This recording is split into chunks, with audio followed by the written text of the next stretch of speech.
Good morning once again in the Raymer Woodyard. My name's David, and we will be restacking. That's Raymer Wood's favorite pastime. Constantly redoing that. So I wasn't thinking quite that far ahead when I made this row. Then I already had this right here stacked of kindling over here, and this is that birch that I've never split before, and so it's barkless except for these little pieces at the top, but it's all barkless. And the row kind of runs right or pretty close to this where it won't allow me to put another pallet down, so I need to do this before I start splitting some more on my log splitter. So I'm gonna put everything in my wheelbarrow, move it over just a little bit, and then start all over again. Restack it further away from this because my next row is going to be much further over there. But this happens sometimes. I don't think that far in advance. So it's a pain in the butt because this is probably going to take me 45 minutes just to do that this morning. Restacking all this kindling. It'll take a while. Obviously I'm going to speed this up or skip it or something. This is super boring stuff. Might be mesmerizing for some of y'all. You're like, how in the world can he continue to do the same thing over and over again? Well, insanity, that's what happens. Insanity. Insanity in the woodyard. Cypress Hill would say, insane in the membrane, y'all know that. Over there, go ahead and put another pallet down. I'm gonna put this way back here. Hopefully this is out of the way now. I hope. Getting a lot of pallets right now because I've got some big jobs that we're doing for roofing right now, so it's nice. Nice. I'll have a lot of nice pallets. Hopefully they give me nice pallets.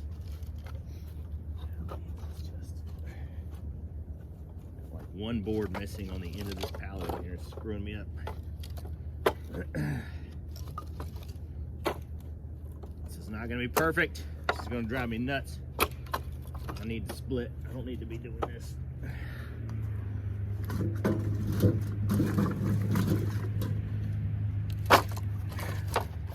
Once I get this bottom kind of foundation done here, then hopefully I can work a lot faster.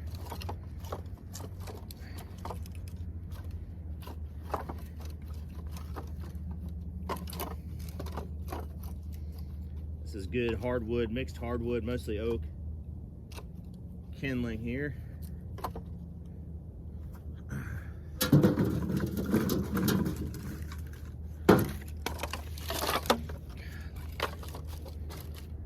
taking too much time.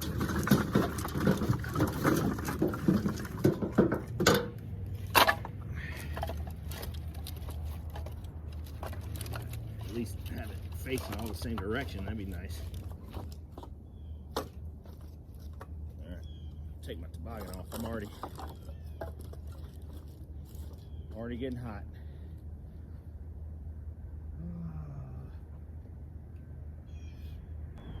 All right, that didn't take too terribly long.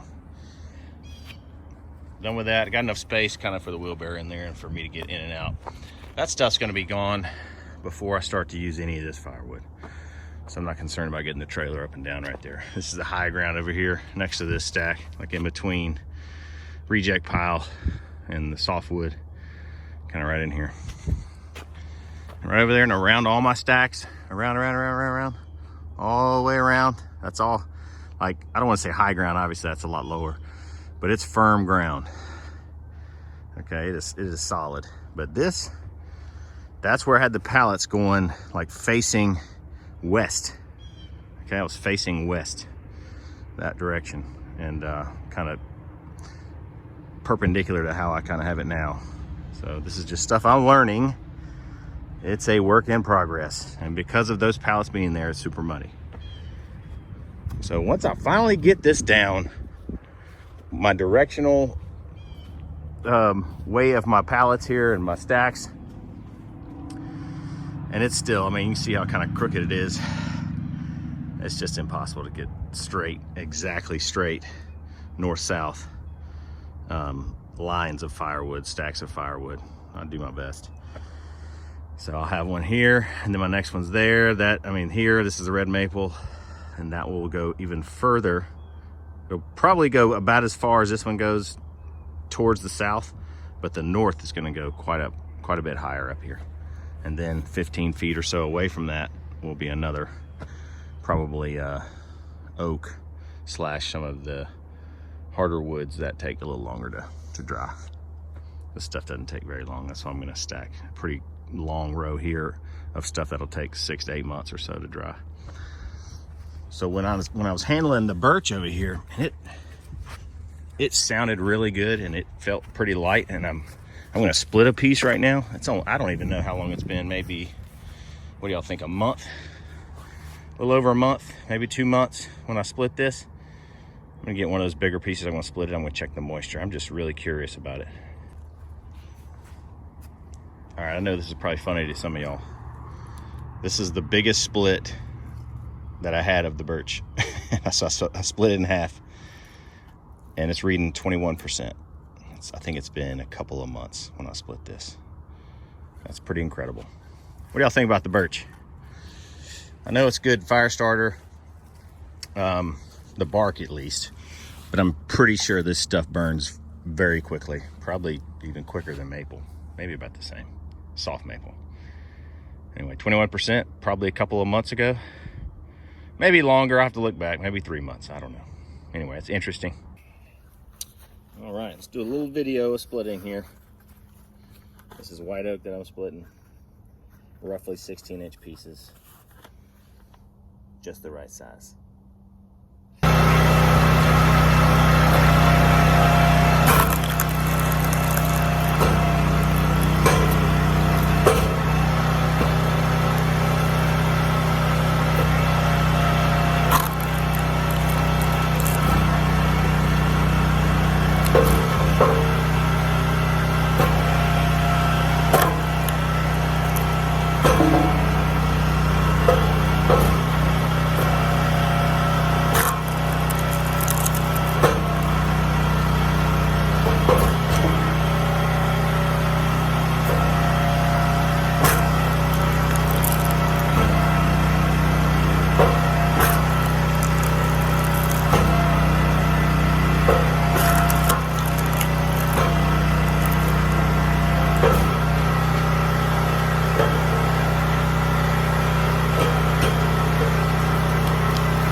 All right, y'all, here's some of that mystery wood that no one has left a comment on to figure out what this is.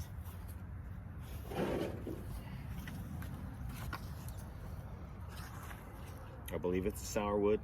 We'll wait and see. Let's see how it splits. Kind of looks like, it reminds me of sweet gum. Super pale, little bit of a heartwood. I can't really see any rings. That's kind of what it reminds me of, sweet gum. But I don't believe it's a sweet gum. Almost 100% sure. Here we go.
So it's splitting like, I would say like elm, maybe sweet gum. It's kind of how it splits. It tears versus like a clean break. Y'all see that? I think so. The layer's awful. Let's see if I can get you from this way. This is better on the wood, right? All right, there we go. It has like that kind of light brown, almost pinkish heartwood, which I think elm has some of that. A little of the sweet gum has that too. I don't know. Anyway, interesting. It smells better in the heartwood than it does in the sapwood. Anyway, pretty large splits. I think it'll dry pretty fast. Even though it's super wet and dense right now, I think it'll dry pretty fast. Hallelujah, another empty trailer. Just cleaning up everything, cleaning up the debris, light debris around here, a single wedge. I took that off, that 4-way. I took it off, used a single wedge, and it's just a lot cleaner for me. This is the splits. That's all red oak and white oak, and not hickory on this side. There's hickory on the other side. They look small, like small splits to y'all, but when I'm so used to splitting it, look to the right. That's like half the size of the splits. So it's a big difference. Big difference. There's some big boys in there for me, big boys. On this side we got almost half hickory. Half of that is hickory, and half is white oak. There we go. Getting ready to put my stacked on date. Look at this. Look at this red oak right here. Starting the season. Put some mulch right here in these kind of muddy areas. I'm going to continue to do that. Maybe it'll help a little bit. Maybe. It's just going to turn into topsoil. But at least the ground won't be completely bare, and that topsoil won't get scorched. I don't know, I'm not a landscaper. Anyway, that's what I'm doing.